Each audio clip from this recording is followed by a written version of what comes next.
Hare Krishna. I'm Bhakti Marg Swami, also known more publicly as the Walking Monk.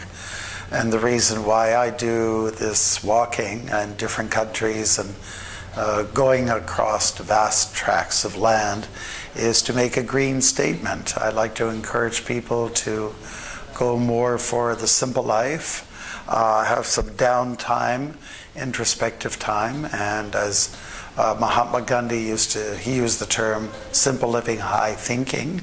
Our Guru Maharaj, Srila Prabhupada, the founder Acharya of ISKCON, actually took that quote and tried to take it to another level. And he wanted us to live by that, and he encouraged that people could do this. Despite the industrialization of the world, despite the advanced, refined technology, he wanted us to go down this path. Thank you, Maharaj, for your time. So we'd like to ask you some few questions relating to Varnasrama and Sure. farming, crop protection. So some argument came up that Krishna can purify everything, including the food that we offer to Krishna. So because Krishna is just like gemstone, Chintamani, so whatever touched by Krishna becomes purified. So why there is need of producing our own pure organic food if Krishna can just by his glands purify that food? Well, the whole principle in devotional service is to take the best commodities that the world has to offer and present it back to him. If you want to show love, you get quality stuff, right? And nowadays, what is people call food or produce or things that you're supposed to consume, it's quite embarrassing because nutritional values have been lost. Colors may have been enhanced, but in terms of nutritional values, they have declined so terribly. And what to speak of all the chemical inducements and injections and things like that that have bad side effects on people. So the whole principle is this: whatever is good that is in the world, you try to offer that to Krishna, and Krishna's pleased when you make that little bit of an extra effort. Surely Krishna's there to purify, but devotees in their love make an attempt to come up with quality products. And going organic, going the green way is the Krishna way. It's what he gave us. He gave us the countryside, he gave us the natural world, and we some or other have come along, that is mankind has come along and turned things around and made a bit of a mess of it, and where the qualities of items are reduced to the point of it's all in looks. It's not in content so much. So it's a mandate of us for us by Srila Prabhupada to bring the best, offer the best to Krishna. So when he says in the 9th chapter of the Bhagavad Gita, Patrang pushpam palam zoyam yo me bhakti prayachiti tadaham bhakti uparidam ashnami prayatatmana. He says, offer with love and devotion a leaf, flower, fruit, or water, and I will accept it. So the point is that the love comes from when you're selective in what you present to Krishna. You give him the best, because he is the best. Yes. So in our ISKCON society, whenever the word Varnasrama is being spoken, and everybody start thinking about farming, crop protection, which is actually not really simple. It's look like quite complicated to do all these kind of words. And so how do you think is that this kind of job working in the farm is relevant in our movement now in ISKCON? Because preaching is the essence. So mostly devotees prefers to stay in the city and just doing preaching work, and not so many devotees take interest in doing farm. Doing the farm labor, yes. That's very true. I mean, job opportunities are They're very much in the urban developments, and we find maybe less opportunities as we see a very small percentage of people live out in the countryside.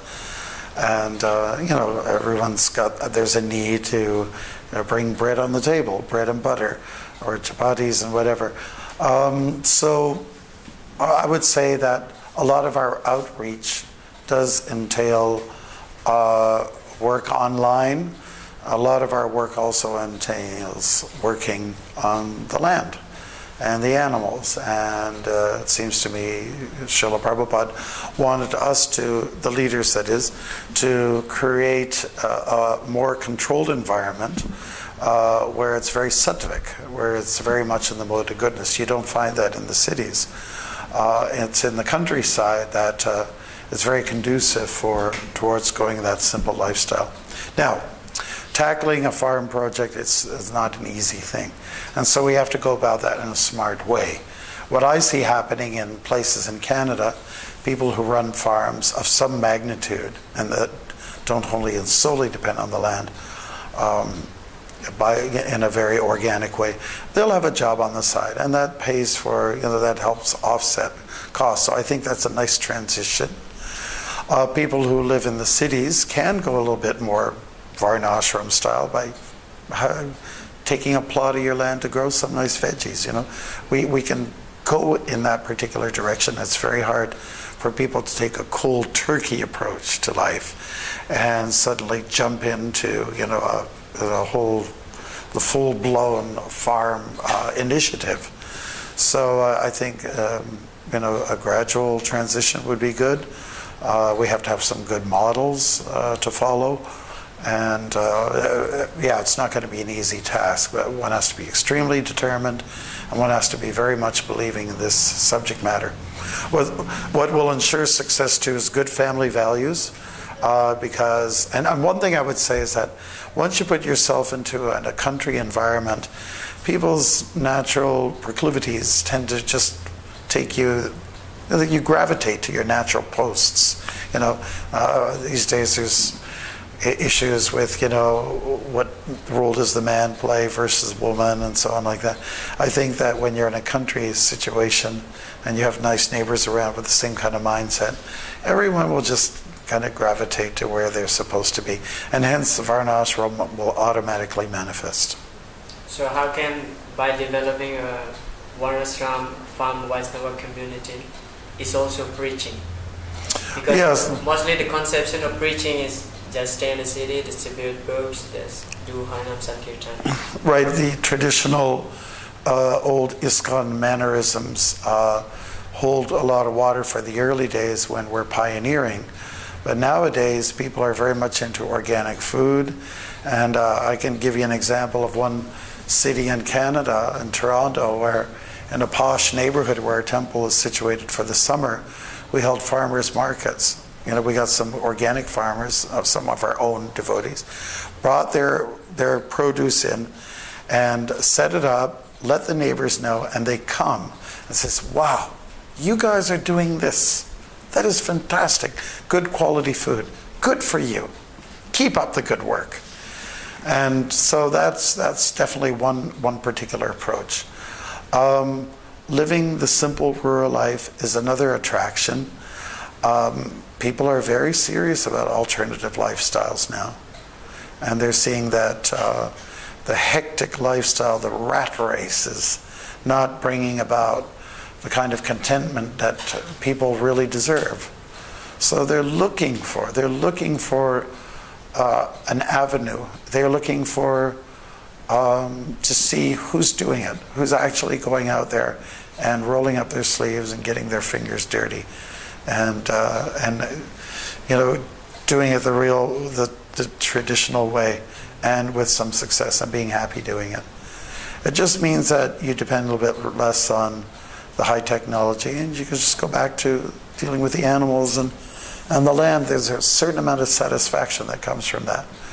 So I think that, Srila Prabhupada, our founder, his idea about sharing Krishna consciousness to the world it means like a peacock's fanning its feathers out, It's not all one way. that you share Krishna consciousness.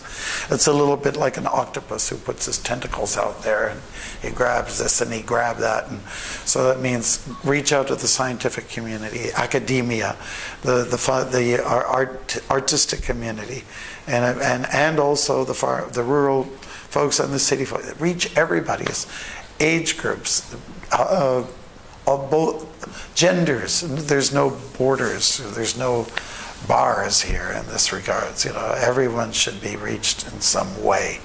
So I don't think that you can say there's just one way to do Sankirtan or to share Krishna consciousness. One more thing too. The intelligent people, they say, well, I like your books, but are you really living it? In other words, are you really protecting the fair sex? Are you really taking care of your women folk and your children? Are you really looking after animals? Are you really tending to the land and keeping all those nasty chemicals out? They've got these fine questions out there. Like, we can talk big and smart, but when they see that we're walking our talk, then and only then will they say that think we're serious about what we're doing. Thank you. They will take us seriously. So now another argument may come up that Varnasrama is not mentioned in the 64 angas in nectar devotion. So there are 64 angas. So Varnasrama is not mentioned there. But oftenly we found in Prabhupada's purport throughout Bhagavad Gita and Bhagavatam and other of his books. So Prabhupada did speak about Varnasrama and emphasis on how actually Varnasrama is important. Now, in the age of Kali Yuga, it seems like many devotees think Varnasrama is not very relevant. But in another hand, we found that Prabhupada emphasized a lot of Varnasrama even before he left his body. So he preached about Varnasrama. Now my question is, how can Varnasrama in the age of Kali modern city life can be relevant to help our progress in Krishna consciousness practice? Okay, so you've said a lot there, and I'll try to answer it. So first of all, the Nectar Devotion is not the only book that's been given to us to study. But Bhagavad Gita, by the way, is another one of the four gems that Srila Prabhupada's given to us. And in the Bhagavad Gita, right there in their very early section, Krishna talks about the Varna and Ashram. Chatura Varnyam Maya Shrishtam Guna Karma Vibhagashaha, etc. So he's talking about a structure for human beings that works. Now, as far as trying to shape it, trying to figure out how to build it, maybe from scratch, maybe it shouldn't be the biggest concern for us. Srila Prabhupada said many times that Varna and Ashram is already there. You have Brahminical people in society. You have the Kshatriyas. You have the administrative types. You have the farmer types, the producers. You also have the laborer folks, the people who love to work with their bodies. They're already there. So it's already going on in the world. The main element missing is the Krishna factor. Krishna has to be inserted into people's lives, the spiritual component, and then people will be happy. It's just that we find a lot of people are not in their natural condition because their priority is, I just have to get money. I just have to get some money. I need money for my sense gratification. I need money to survive and so on like that. But when you say, I need Krishna, you change there has to be a shift in the paradigms. Then you will see Varna and Ashram will start to shape up the way it should. If you put in the Krishna factor, people will, they will gravitate more to a simpler way of life.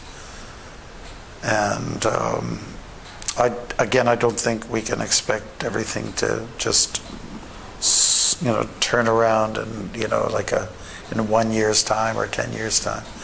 But it will take some time. It is relevant, the Varna and Ashram system, because you do have visionaries. They're the Brahmins. You do have all these different peoples in their categories.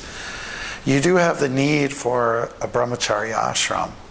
There's a need for young men and women to not be so frivolous with each other and to learn how to behave and control their senses and learn just how to be, let's say, Well, just that self-discipline. Go through that, a kind of a wonderful program like that. Personally, I'd love to see if people can spend 2 years in an ashram or something like that. You know, before they go out into the world, learn to be humble, learn how to be respectful, learn how, you know, that those kind of mannerisms can be set in place. So that is a very big part of Varnashram. How do you treat everybody? You know, is everyone just a pal, a buddy, or are there some elder folks I should give a little special attention to? Are there some little children I should give concern to? And what about my peers? How do I deal with them? There's a lot of consideration, and with the opposite sex. So I think we need to go more old school in this regard. And once you go old school, you'll naturally go more the Varnashram way. But we've lost a grasp on discipline, and we've lost a sense of the need for it. So if the average young person is exposed to the consumption of drugs and sex early in their life, they're already pretty spoiled. You know, so the training is necessary, training towards the old ways, and I think that Varnashram will shape up, and it will also be attractive. So it is relevant. Without Varna and ashram, without structure, without respect for people from different societies, we see chaos. Just like we're here in India. You see the traffic in India. Yeah. It's chaos, isn't it? Right. People smile. You can say it's a happy chaos, but it's a chaos, nevertheless. It's because there's a lack of discipline in this area. So it's a matter of honing down on what's, getting the priorities straight. So Krishna has to be there first, and then everything will fall into place. Thank you, Maharaj, for your time. Is that it? Okay.